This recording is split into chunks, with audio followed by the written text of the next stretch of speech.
Hey guys, welcome back to another video. Today I'll be showing you how to zoom in and out of your presentation project in Canva while you present it. So it's a really simple process. The first thing you need to do is go to the present option here and then click here on present full screen and then click on present. After that, the slideshow will open up where you will present your presentation. So in order to zoom in and out, you'll see a magnifying glass option here, and it's labeled as zoom in and out for you.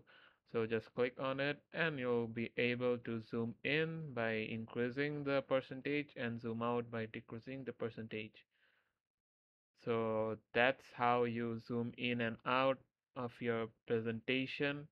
So yeah, it's a pretty easy process. I hope it helps you guys. So thanks for watching the video. Take care.